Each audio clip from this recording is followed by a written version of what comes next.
Hey, this is Malachi, R.I.P. to Tony Lewis. But, since he's been gone for a whole 2 days, people are staring at the money that they're going to make off of his death. I know, a little twist to the song, Since You've Been Gone. I just did a video. I'll show you here. It's the top one here. R.I.P. Tony Lewis, voiced the Outfield, 1957 to 2020. And it got blocked. And I'm like, really? So they called up the money changers, the little bean counters, like probably before his pulse was even stopped, to say, hey, we need to monetize everything and don't let anybody, make even a reaction video to his stuff. I don't know. This is totally getting kind of stupid sometimes. I mean, on one side, I understand, because you may make a whole tenth of a penny. And now, since he's dead, you don't have to give, any of that money to anybody but the record label, or very little to the estate, if they even have one. It's just, this is just another one of those things where, the bean counters and the lawyers and all the people who are not even creative individuals, they just wreck it for everybody, You know what I mean? It's not like I was making a dime off doing a reaction video of theirs, but for me it was more memory, because in 1985 I remember hearing the one song that they have, the Josie's on a Vacation. Josie's on a vacation. No, that thing, I can't do it. It's too late at night for me to do it anyways. It just brought back memories when I was 16 and I was dating a 21-year-old woman. So that was the line that was near and dear to my heart, meaning Josie's on a vacation far away, come around, talk it over, so many things that I want to say or like to say or whatever the hell. I like my girls a little bit older. So anyways, that was a little personal remembering and reference to my days in 1985. And that was a good year. 1986 became a good year, and 87 seems like all the girls in my high school figured out that, hey, this guy's dating a 21-year-old. A side note to that, and this guy's a dear friend of mine now, which is kind of funny. Maybe he'll see this video and remember that time, but I never really said much to him. But I remember one time, Corona. Anyways, I remember one time that he was kind of the jock and the guy, the football guy, right? Big football jock. So he had one time, man, stages of Corona. In Russian, if you sneeze, you're telling the truth. Anyways, so this guy was the jock in high school, which is kind of funny. This group, the guitarist was kind of a jockey-looking guy. But, he was a jock guy, and he said something to me like he was going out with this girl, cheerleader girl or whatever, in high school, and I'm just a musician guy, I'm nobody in everybody's eyes. I looked more like, I think in my day, well, this is why this one girl even dated me, because she thought I looked like guys from Tears for Fears or what have you. So maybe I was kind of goofy, curly hair, not curly tight, but always like how I am. Anyways, side note. He looked at me and he goes, I'm taking this chick, I don't know who it was, on a hot date tonight, and I'm going to probably get some, right? That's what he was saying. And he looked at me and he goes, you wouldn't know anything about that, would you? And I looked at him and I go, I said, you have no idea what I do when I'm not here. Anyways. So, but a lot of women did. I can tell you that much. Because it was a pretty good rumor that was not a rumor but fact that went around, and got me in a lot of trouble when I was in school.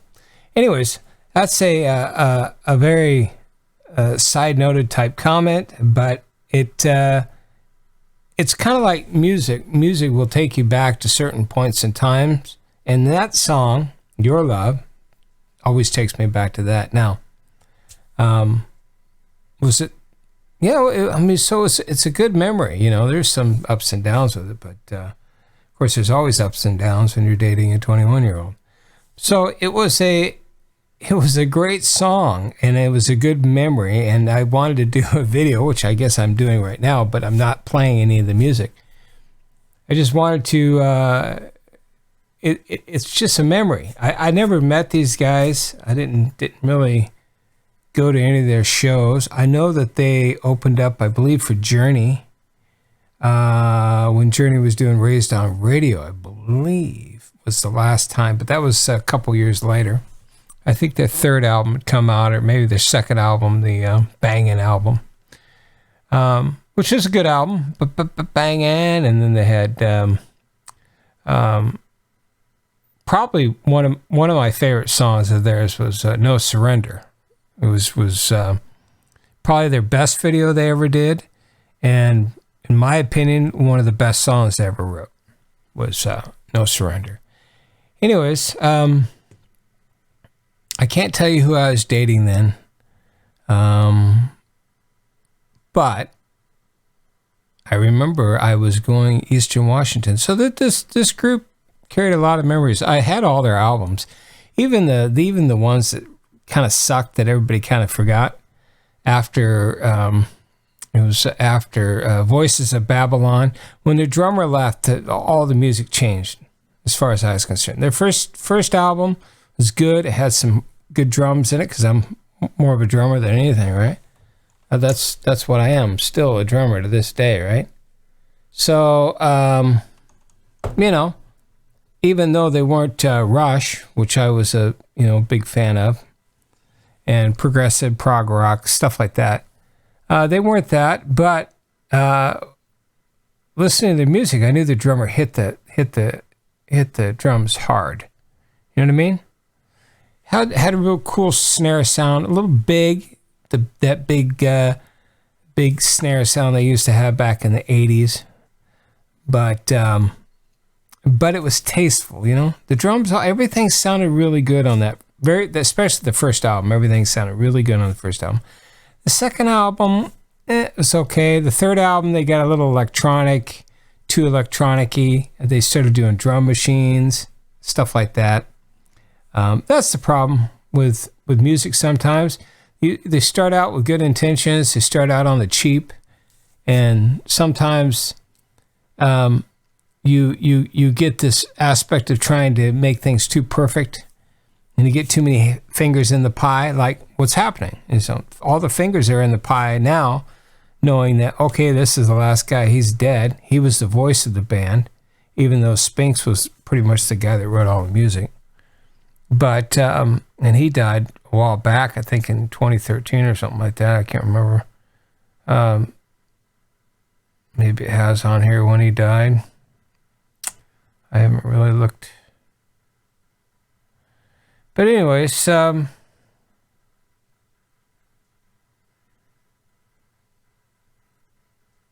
he died in 2014. Okay, well, that's close.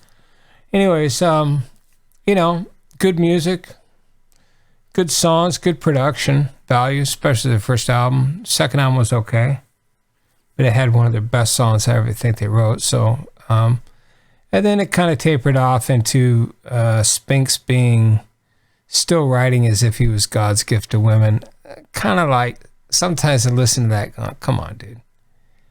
Let's write a song. Let's have some lyrical content with some meaning in it, even though this was a shtick. But nonetheless, from what I understand from guys that knew them, that I've known over the years, they said they were cool guys. Of course, by the time I got a fairly, I guess, at a point in my musical career where I could get a hold of anybody and see them live if I really wanted to, these guys weren't playing out anymore, because I would have saw them in a heartbeat. And I definitely would have loved to have met them just to, just say, hey, I don't know. I say that to tell you that I've met a lot of rock stars, and sometimes it's kind of like, you don't want to meet people that you think are too good. Unless they're the guys in Rush, they're the coolest guys in the world. And there's a lot. There's a lot of other musicians too that were people would think they were nice. I've known a lot.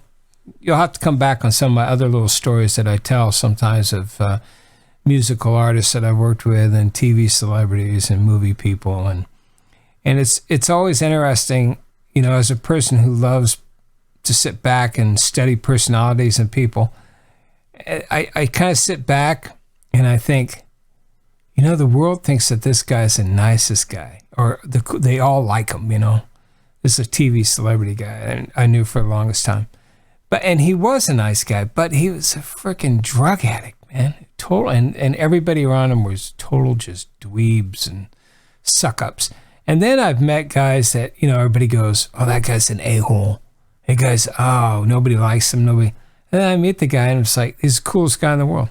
So my problem is I rarely get pictures with anybody, and then they all end up dying. Got the stories, man. It's like this. It takes you back to time, takes you back to a story, takes you back to a memory. And that was the greatest thing about the music. So, anyways, that's it. Malachi signing out. Sorry the song was blocked. I wish they didn't block me, but a bunch of a-holes. So, I have a song at the end. It's probably close to an Outfield type song that I wrote. So I'll put it right now. Anyways, Malachi signing out. See ya. We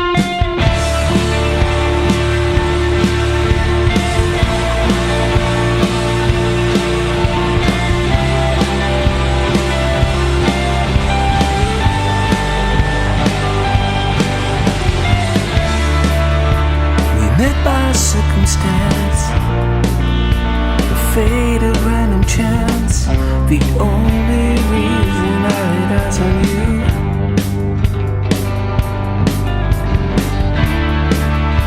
A caller's only needs to plant the eternal seed of love that's growing inside of you.